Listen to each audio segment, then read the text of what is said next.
et exalte ton Saint-Nom au-dessus de tout le nom, au nom puissant et glorieux de ton Fils, notre Seigneur et Messie d'Israël, Yeshua, Jésus-Christ de Nazareth. Amen. Amen, amen. Gloire soit rendue au Tout-Puissant, notre Seigneur. Je nous invite, ceux qui ont les Saintes Écritures, à prendre le livre de Jean.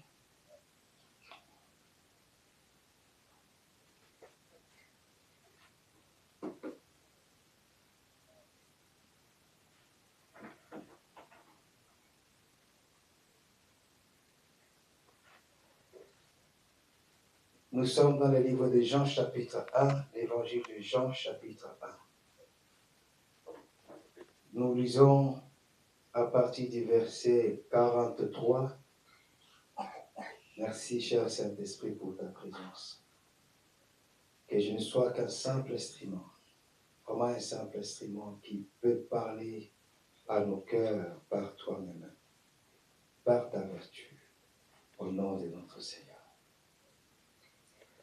Le lendemain, Yeshua résolut de gagner la Galilée. Il trouve Philippe et lui dit, « Suis-moi. » Or, Philippe était Bethsaïda, la ville d'André et de Pierre. Il va trouver Nathanaël et lui dit, « C'est lui de qui il est écrit dans la loi de Moïse et dans les prophètes. Nous l'avons trouvé. C'est Yeshua, Jésus, le fils de Joseph de Nazareth. » Amen.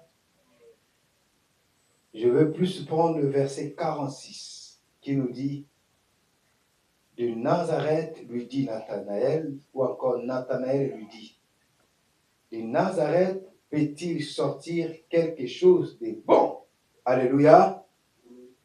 De Nazareth peut-il sortir quelque chose de bon? Voilà pourquoi j'ai intitulé mon message d'aujourd'hui par la grâce sur quelque chose de bon peut venir de Joseph ou de Nazareth. Je parlerai brièvement de cette ville, mais je mets en corrélation avec la vie de Joseph. Car la personne de qui on parle dans cette ville, sa vie est en corrélation avec Joseph. Nous sommes dans le livre de Jean, chapitre 1. Le verset que je vais prendre plus précisément, c'est le verset 46. Là où Nathanaël dit à Philippe, « Peut-il sortir de Nazareth quelque chose de bon? » Philippe lui dit, « Viens et vois. Viens et vois. » Alors, je mets en parallèle avec un passage avant d'aller développer 1 Corinthiens chapitre 1. Je vais lire le verset 26 jusqu'au verset 29. Pourquoi Nathanaël a demandé à Philippe si quelque chose de bon pouvait venir de Nazareth? Est-ce que Nazareth faisait partie des villes que les prophètes ont donné plus de messages? J'ose croire que pas vraiment. J'ose croire qu'il y avait des villes, des renoms en Israël, et que fort possible Nazareth pouvait être la moindre. Une ville dont on n'espérait pas de grandes choses. Alléluia. Ce n'était pas Jérusalem. Ce n'était pas Bethesda, là où il y avait la piscine, que les gens pouvaient être guéris. Mais c'était quand même une ville peut-être que beaucoup de gens pouvaient ignorer. Et voilà pourquoi Nathanaël posa sa question à Philippe. Si quelque chose de bon pouvait venir. Alléluia. En méditant sur ces passages, je mets en corrélation avec Joseph. J'ai trouvé très étonnant dans le Saint-Écriture, souvent, vous méditerez vous-même. Souvent, j'ai vu que le Seigneur, le Créateur, Jéhovah, va utiliser les choses les plus humbles, les choses les plus simples. Et souvent, il va utiliser les hommes les plus simples, les hommes les plus humbles. Cela ne veut pas dire qu'il n'aime pas les gens de renom ou les riches. Non, ce n'est pas ça. Ils aiment tout le monde. Mais vous remarquerez sur le 100% des personnes qu'il va utiliser, il va aller chercher, en un autre terme, nous allons comprendre, comme nous allons lire même l'apôtre Paul, il va aller chercher des hommes qui n'existent pas, des femmes qui n'existent pas, c'est-à-dire, en fait, des gens qui sont ignorés, là où les gens n'espèrent pas à des grandes choses. Je vais prendre un exemple. Le premier exemple, c'est l'exemple le plus frappant. Quand on parle des anges, les anges ont été créés d'une manière, je vais dire, sublime, dans une grandeur, dans une gloire. Alléluia. Et mais nous allons constater la première des choses quand Dieu a créé l'homme et la femme. Alors, pour donner la visibilité, c'est-à-dire pour rendre l'homme et la femme tangibles sur la terre, eux qui sont créés à son image et à sa ressemblance, qu'est-ce que le Tout-Puissant, Jéhovah, l'Éternel, va faire pour le former? Il pouvait prendre de l'or, il pouvait prendre des diamants, il pouvait prendre de l'étain, parce que la parole nous dit, la terre et tout ce que la terre enferme appartient à l'Éternel, oui ou non? Mais regardez et observez, constatez que le Seigneur va prendre la chose la plus simple pour former l'homme. Il va prendre quoi? La poussière. Alléluia. Il va prendre la poussière et former l'homme. Et c'est cet homme qui va dominer, c'est cet homme qui va régner. Et j'ose croire, regardez vous-même, vous allez constater, la première des choses, si vous n'avez jamais remarqué, les Saint-Esprit peuvent vous attester, la première des choses qui pouvait provoquer la jalousie de Satan, c'était de voir qu'un homme qui est formé par la poussière dominait sur lui. Pourquoi? Si vous y allez dans le livre d'Ézéchiel, si je ne me trompe pas, 28, vous remarquerez que la parole nous dit que Satan a été créé dans son corps. Quand le Seigneur l'avait créé, en fait, en lui, il y avait des pierres précieuses, de l'or, des diamants, de ceci, de cela. C'est-à-dire, ce n'était pas n'importe quelle créature qui s'est rébellée contre le Tout-Puissant. Alléluia. Et maintenant, le Seigneur, dans sa préscience, lui qui connaît tout, il va prendre l'homme qu'il a créé à son image et il va le former avec la poussière. Et il lui dit, je te donne la domination sur tout ce que j'ai créé. Le roi David, quand il va venir dans le livre des psaumes, il dit, qui est l'homme que tu puisses fasse attention, tu l'as créé de peu inférieur aux êtres spirituels. Mais tu lui as donné la gloire et la magnificence. Alléluia. C'est-à-dire, dès le départ, on voit que le Seigneur va voir que ce qui a touché le cœur de celui qu'on appelle en hébreu Hillel, Chérubin, ou encore Lucifer, l'orgueil de voir que son corps était couvert de toutes les pierres précieuses et que la musique était créée pour son jour. Et ça lui a été donné en responsabilité. Et vous voyez que cet orgueil, ça va faire qu'il va se considérer, mais je suis aussi, non? Il va chercher à mettre son trône au-dessus du trône de l'Éternel, Jéhovah. Et c'est là que le Seigneur dit, non, je te diminue, je te précipite sur la terre. Et sur la terre, et il va prendre l'homme qu'il a créé à son image et à sa ressemblance, former la poussière. Alléluia. Est-ce que quelque chose de bon peut venir de toi? Puisque tu es méprisé, puisque tu n'es pas considéré, puisque tu es ignoré, est-ce que les gens entendent que quelque chose de bon peut venir de toi? Nazareth. Alléluia. Joseph. Est-ce que quelque chose de bon? Regardez maintenant les passages que je nous ai cités tout à l'heure. Vous savez, l'Éternel est merveilleux. Personne, il y a un passage, voilà les passages qui me viennent dans le livre des Romains, l'apôtre Paul, je pense Romains 11 vers la fin, il dit, qui peut sonder les pensées de l'Éternel? Qui peut connaître tous les projets de l'Éternel? Personne. Même Satan ne pouvait pas penser que le Créateur allait créer un homme façonné de la poussière. Il est venu comme un serpent séduit. Mais il pouvait pas comprendre. Il a peut-être lu les prophéties, mais il ne pouvait pas comprendre que le Créateur lui-même, par sa parole, pouvait se faire chair, devenir homme pour venir nous chercher. C'est-à-dire, le Seigneur, il prend toujours des choses insignifiantes. Regardez ce que Paul dit. Dans 1 Corinthiens chapitre 1, verset 26 au verset 29. Considérez, frères, que parmi vous qui avez été appelés, il n'y a ni beaucoup de sages selon la chair, ni beaucoup de puissants, ni beaucoup de nobles. Je m'arrête d'abord là. Quand le Seigneur est venu, un moment, il a choisi 12 apôtres. Parmi les 12 apôtres, je n'ai pas vu des scribes. Je n'ai pas vu des archidocteurs de la loi de l'époque.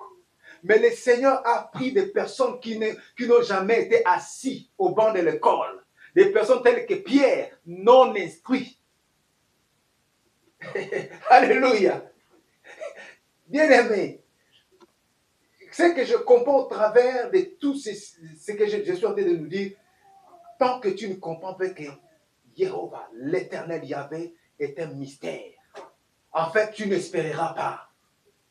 Il est un mystère. Il y a des choses qui nous cachent. Il y a des choses qui ne nous voient pas. Des fois, tu penses que non, ben, il n'y a que eux qui perdent. Mais toi, au temps fixé, le Seigneur fera. Là où tu vas atteindre, toi-même tu diras non. C'est là où tu témoigneras que tout est grâce. Alléluia. Ceux qui sont reconnaissants, qui disent que non, tout est grâce, parce qu'ils ont vu, ils ont compris que non, moi-même, je ne pouvais pas atteindre ces niveaux-là. Je ne pouvais pas arriver à ces niveaux. Si j'arrive là, non, ça c'est la grâce. Et l'apôtre Paul continue, il dit, mais Elohim a choisi, écoutez, les choses folles du monde pour confondre les sages. Il a choisi les choses faibles du monde pour confondre les fortes. Et il a choisi les choses viles du monde et celles qu'on méprise, celles qui ne sont point, pour réduire à néant celles qui sont, afin que nulle chair ne se glorifie devant lui. Alléluia. Voilà. Notre bien-aimé a dit, mais quelque chose peut venir de Nazareth. Le frère de Joseph pouvait dire, mais attends, cet homme-là, on l'a vendu. Est-ce qu'il croyait que non, ses rêves, ses visions pouvaient se réaliser? Or, le Seigneur, il prend les choses les plus faibles. Alléluia, amen. La ville de Nazareth. Nazareth veut dire verdoyant. Nazareth veut dire protectrice. Nazareth veut dire gardienne. Est-ce que c'était déjà une appellation prophétique? Je sais qu'il y a une confusion en termes de théologiens. Il y a des endroits où on dit véritablement Yeshua ou Jésus de Nazareth, c'est-à-dire Nazareth, la ville. Il y a d'autres passages, ce n'est pas Nazareth, c'est Netzarim, c'est-à-dire Yeshua, le consacré, c'est lui qui est consacré. Il est venu de cette ville de Nazareth. Même si Nathanaël pouvait ne pas croire, peut-être à la petitesse de cette ville, mais au moins déjà l'appellation de cette ville, moi je pense que ça pouvait interpeller. La vie du Seigneur, il n'est pas passé à gauche pour rien, ni à droite pour rien, ni devant pour rien, ni derrière pour rien. Tout ce que le Seigneur a fait, partout où il est passé, ça nous reste un enseignement. Alléluia, amen. C'est comparable à la vie de Joseph. Joseph ou Yosef en hébreu, qu'est-ce que ça veut dire Joseph? Joseph veut dire en français, il augmentera, il ajoutera, il fera croître. Et nous voyons que Joseph, c'est le type, c'est-à-dire c'est le modèle même de notre Messie. Alors la chose que je voulais plus nous ramener à comprendre aussi cet après-midi, quand le Seigneur utilise des choses faibles, des choses qui n'existent pas, des fois il utilise la folie, des fois il va utiliser, vous voyez, quand on l'appelle pour aller visiter son ami Lazare, qu'est-ce qu'il va utiliser? Il va utiliser la mort. Il va utiliser la mort, il va utiliser la décomposition de Lazare, ils sont déjà mauvais. Il va utiliser des choses viles, des choses vraiment qui n'existent pas. La vie n'existe plus dans Lazare. Il va utiliser ça pour se donner la gloire. Alors, Joseph, qui est le modèle du Christ, du Messie, il a reçu aussi la vision de l'élévation, la vision où, ces derniers temps, je parle beaucoup de Joseph parce que ça m'apprend beaucoup. La vie de Joseph, ça m'apprend vraiment énormément. Et je pense que pour une personne, si tu as reçu la promesse d'une élévation quelconque, tu dois bien comprendre la vie de Joseph. Alléluia. Il n'y a pas que la vie de Joseph. Parce que je dis que la vie de Joseph, c'est un modèle du Christ, un modèle du Messie. C'est-à-dire le modèle, Joseph, quand on regarde Joseph, je vais parler sur les deux onctions de la vie de Joseph. On va voir que c'est comparable à la vie de notre Seigneur. Il n'y a pas l'une onction sans l'autre. Le Seigneur, avant même qu'on puisse te couronner d'une couronne remplie de diadèmes, d'or, ainsi de suite, il faut que tu passes d'abord, que tu acceptes de porter la couronne des épines. Alléluia. Oui, il faut. Et en plus, ce qu'il faut retenir, les niveaux de l'onction de la souffrance qui va te mesurer, des fois, ça te donne le cordon pour estimer la grandeur de la gloire que le Seigneur cache derrière tes souffrances. Est-ce que je me fais comprendre? Si le Seigneur il sait que tu as 10 000 âmes qui vont être délivrées par ton appel et qui va manifester la grandeur de sa gloire, sache que le Seigneur va t'éprouver plus que la personne qui utilisera par exemple pour une seule âme. Est-ce que je me fais comprendre?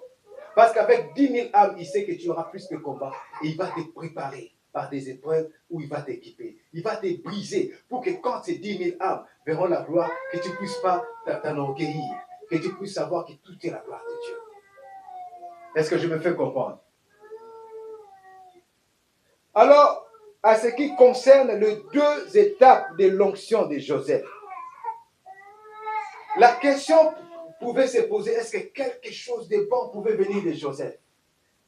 C'est lui qui a reçu des visions, c'est lui qui a reçu des prophéties, c'est lui que son père aimait plus que ses frères. Plus d'affinité, plus d'attachement que ses frères. Parce que je me suis rendu compte que Joseph était aussi le fils d'aîné de son père avec sa mère. Alléluia. Bien qu'il y avait de l'autre côté un autre fils aîné, mais le choix de l'Éternel, c'était Joseph. Bien que ses frères pouvaient croire que nous l'avons vendu, nous avons vendu ses visions, nous avons vendu ses prophètes, nous l'avons rejeté, nous l'avons méprisé. Ah, qu'il part, c'est fini, il ne va plus nous embêter. Et ils ont menti à leur père. Et ils pensaient que quelque chose ne pouvait plus venir de Joseph. Alléluia. Mais le Seigneur savait que non. Quelque chose était arrêté pour que ça puisse suivre la vie de Joseph. Mais le chemin que Joseph devait prendre, c'est le même chemin du Christ. Imaginez-vous que le Seigneur, vous êtes avec moi. Dans le livre de Jean, il est dit, il est venu vers les.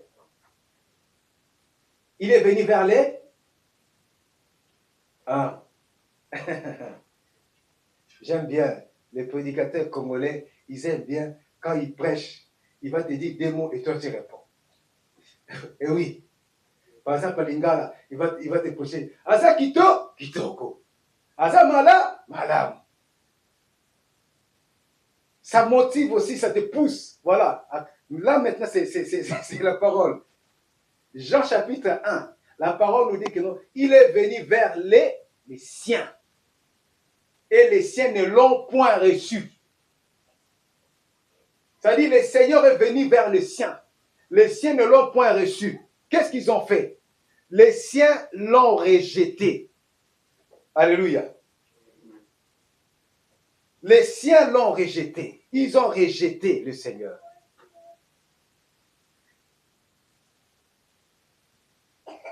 Ils ont rejeté le Seigneur. Ésaïe chapitre 53 nous montre le caractère même du rejet de notre Seigneur. Alléluia. Qui a cru à ce que nous avons annoncé? Il est venu vers nous. Je vais lire ça. On va voir. C'est là que nous allons comprendre. À l'époque, quand cette prophétie est écrite, le Seigneur n'est pas encore venu. Amen. C'est-à-dire son rejet, son mépris, son bafouement, les insultes, tout a été prévu pour lui. Parce que la gloire que le Seigneur attendait, c'était une gloire que nous sommes en train de voir ça jusqu'à aujourd'hui. Qui est le plus prêché dans le monde, plus que notre Seigneur? Mahomet est venu, mais Mahomet ne peut pas faire comme notre Seigneur, oui ou non? Bouddha est passé, mais Bouddha ne peut pas comme notre Seigneur, oui ou non? Il n'y a aucune religion qui peut dire que non, nous dépassons le Yeshua Mashiach ou le Jésus-Christ de Nazareth. Aucune. Pourquoi? Parce qu'il est le véritable. Mais avant d'impacter tant le monde, des générations et des générations, il devait lui-même, quand il dit à ses apôtres, il dit, il y a une coupe que je dois boire que vous ne pouvez pas. C'est-à-dire, c'est que moi j'appelle l'onction de la souffrance. C'est-à-dire, son onction de la souffrance mesurait la grandeur de la gloire, de l'onction de la gloire qu'il devait recevoir. Alléluia. Même si Nathanaël disait que non, est-ce que quelque chose de bien pouvait venir de Nazareth? Mais de ces Nazareth, quelqu'un était passé pour boire une onction de la souffrance terrible et dont il devait recevoir une gloire que aucun humain ne pouvait recevoir. Lui-même, il dira dans le livre des gens, glorifie-moi de la gloire que j'avais bien avant auprès de toi. Alléluia.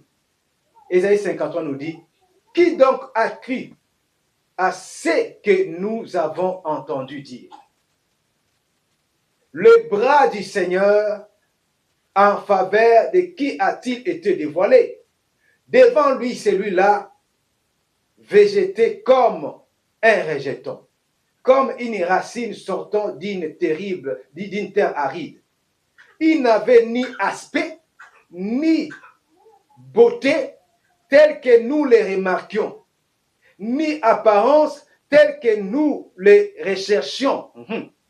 Il était méprisé, laissé de côté par les hommes, homme de douleur, familier de la souffrance, tel celui devant qui l'on cache son visage.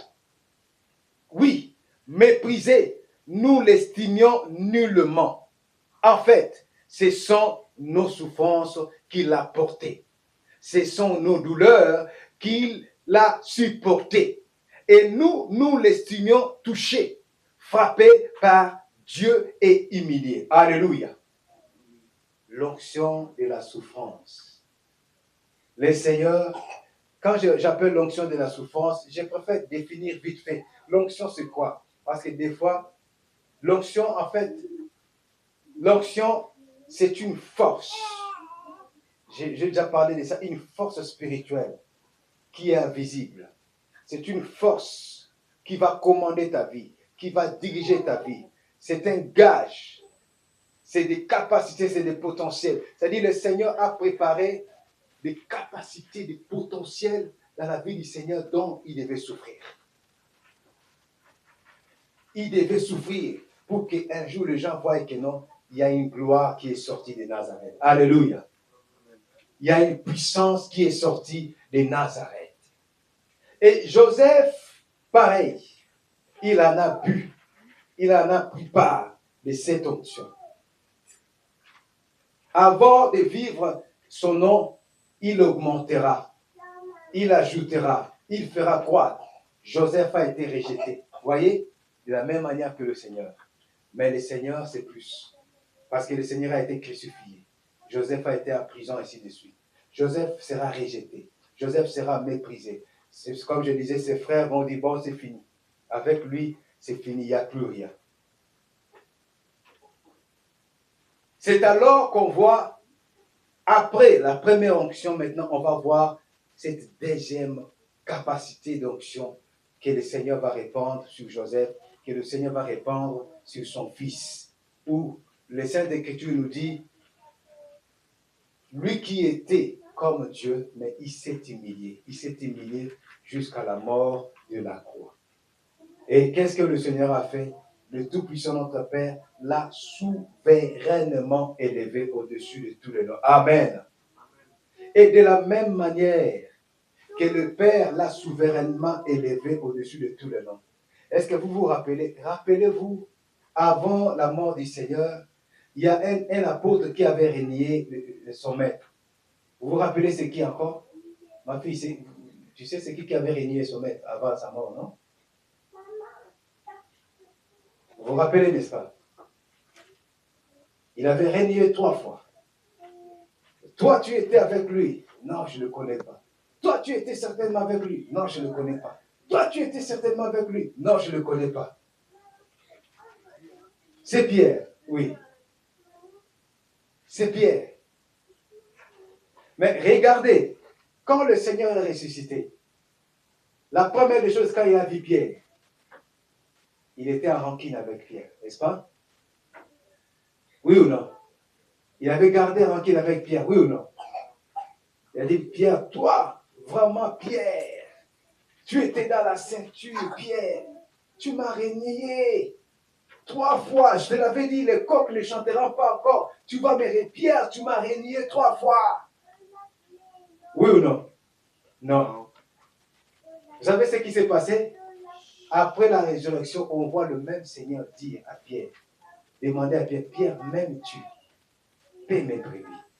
Il confie à Pierre la responsabilité de paître ses brebis. Qu'est-ce que ça nous enseigne? De la même manière, Joseph fut vendu, rejeté par ses frères. Il a souffert. Quand le Seigneur l'a fait boire la coupe de la souffrance, l'a fait participer de l'onction de la souffrance. Mais quand le Seigneur vient au jour de la visitation, visiter Joseph, élever Joseph. Et j'ai un passage où on nous montre dans Genèse chapitre 50, verset 14, verset 21, on nous dit que quand notre père Jacob était mort, les frères de Joseph commençaient à trembler en disant que tout le mal qu'on avait fait à Joseph, là comme notre père n'est plus là, il va se venger.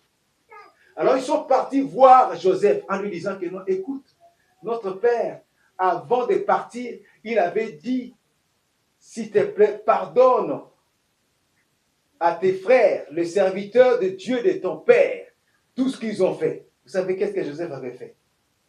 En entendant ces paroles, Joseph a pleuré. Il a pleuré, il leur a dit que non. Tout ce qui s'est passé, ce n'est pas parce que vous l'avez fait, mais parce que le Seigneur a voulu qu'on soit là où on est. Alléluia. Alléluia. Bien-aimé, tu as reçu les promesses de l'élévation, la grande élévation. Tu traverses un moment très difficile, un moment où toi-même tu commences à douter de ce que le Seigneur t'avait révélé depuis ton enfance. Tu dis, mais où sont les promesses? Où sont les visions? Où sont les rêves? En fait, les moments que tu traverses des souffrances, ça peut prendre, Joseph, je pense, c'était combien? 17 ans. Joseph, 17 ans. Hein, papa? Hein? Vous voyez ce qu'on vient de dire? Le Seigneur va t'éprouver au dépend de la dimension de l'élévation qu'il va t'utiliser. Si le Seigneur va se glorifier en toi puissamment, sache qu'il va permettre des épreuves terribles. Des épreuves où, des fois, tu peux douter de ta foi. Des fois, tu peux te dire, mais est-ce que vraiment j'ai vraiment cet Elohim avec moi? Est-ce qu'il est vraiment avec moi, vraiment? J'ai pris. Je me rappelle une servante qui m'avait dit au téléphone dernièrement, elle-même, elle est là, elle va se souvenir. Elle me dit, papa, on a prié, on a gêné. Alléluia. Hey, il faut arriver à ce niveau-là où vous avez prié, vous avez gêné, vous avez pleuré, vous avez donné des offrandes et que vous voyez que le Seigneur est dans